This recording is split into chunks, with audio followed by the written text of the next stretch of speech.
नमस्कार दोस्तों, finally add पे कमीशन जो कि ऑफिशियली प्रोसेस है वह स्टार्ट हो चुका है। प्रधानमंत्री मोदी ने नेतृत्व में यूनियन कैबिनेट के टर्म्स ऑफ रेफरेंस को अप्रूव कर दिया है। यह अप्रूवल वास्तव में पे को रिवाइज करने की प्रक्रिया और औपचारिक शुरुआत है। पिछली बार पे में बड़ा बदलाव 2016 में किया गया था। यह आठवां पे कमीशन कई महत्वपूर्ण चीज़ों पर फोकस करेगा, जैसे कि पे स्केल, अनाउंसेंस, पेंशन स्ट्रक्चर और सर्विस फंड कंडीशंस। इसका सीधा असर 50 लाख सेंट्रल गवर्नमेंट एम्प्लॉयज़ और 68 लाख पेंशनर के ऊपर आएगा। अप्रत्यक्ष रूप से करीब 50 राज्य सरकार के कर्मचारियों पर भी इसका असर पड़ेगा, क्योंकि ज़्यादातर राज्य सेंट्रल पे कमीशन की सिफारिश के हिसाब से ही बदलाव करते हैं। एड पे कमीशन का सिस्टम भारत पे आज़ादी के तुरंत बाद शुरू हो गया था, ताकि सरकारी कर्मचारियों का एक उचित सैलरी स्ट्रक्चर बना रहे और उनका पे स्ट्रक्चर यानी महंगाई, इन्फ्लेशन, इकोनॉमिक ग्रोथ और जीवन यापन की लागत, लिविंग कॉस्ट के हिसाब से बदलता रहे। पहला सेंट्रल पे कमीशन 1946 में गठित हुआ था और 1947 में लागू हुआ था। सामान्यतः यह हर 10 साल पर देखने को मिलता है। एड पे सेंट्रल पे कमीशन में 3 लोग शामिल किए गए हैं: chairperson, one part time member और वन मेंबर सेक्रेटरी।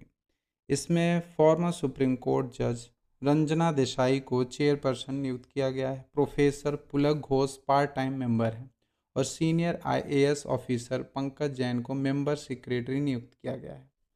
रिपोर्ट, समय सीमा और सैलरी लागू होने की तिथि।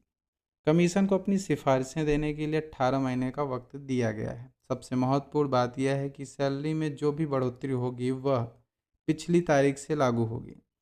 1 जनवरी 2026 से यह लागू हो जाएगा। मान लीजिए अगर सरकार 2027-28 में घोषणा करती है तो 26-2027 की बढ़ी हुई एक्स्ट्रा सैलरी भी आपके साथ मिल जाएगी।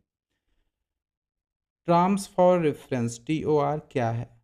टर्म्स ऑफ रेफरेंस मूल रूप से कोर गाइडलाइन और को परिभाषित करती है कि कमीशन किन चीज़ों पर विचार करेगी, किन पर सिफारिशें देंगी। यह सुनिश्चित करता है कि रिपोर्ट संतुलित हो या कर्मचारियों के लिए अच्छी हो, लेकिन सरकार के ऊपर फिजिकल बोझ भी बहुत ज़्यादा ना पड़े। 7 चीज़ें मुफ्त दी जाती हैं इसमें: पे, अनाउंसेंस, पेंशन स्ट्रक्चर की समीक्षा करना, यह सुनिश्चित करते हुए कि कर्मचारी का क्रय शक्ति यानी परचेजिंग पावर बनी रहे।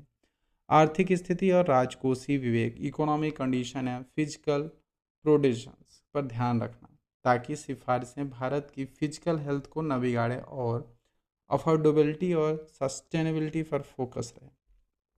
तीसरा है डेवलपमेंट के लिए जो संसाधन का सुनिश्चित करना है। सैलरी वृद्धि के कारण कल्याणकारी और विकास कार्यक्रम जैसे कि मनरेगा हुआ, फ्लाईओवर, सड़कें बाधित नहीं होनी चाहिए।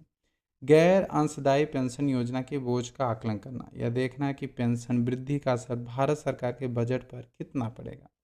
अन्य रोजगार क्षेत्रों के साथ समानता, जैसे कि पीएसयू और प्राइवेट सेक्टर, वेतन का ट्रेड बाजार के हिसाब से बहुत ज़्यादा अलग नहीं होना चाहिए। राज्य के वित्त पर प्रभाव का अनुमान लगना, क्योंकि राज्य सरकारें भी इन सिफारिशों को लागू करती हैं।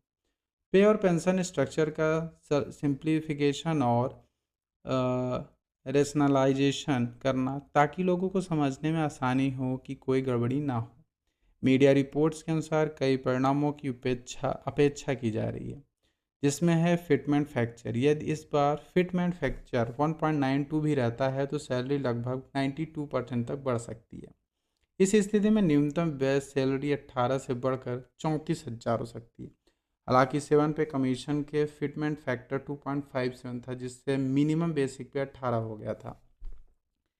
डीए यानी डियरनेस अलाउंस, यह ध्यान रखना होगा कि पे कमीशन में लागू होने वाला डीए ऑटोमेटिकली जीरो हो जाता है। वर्तमान में यह शायद 58% चल रहा है।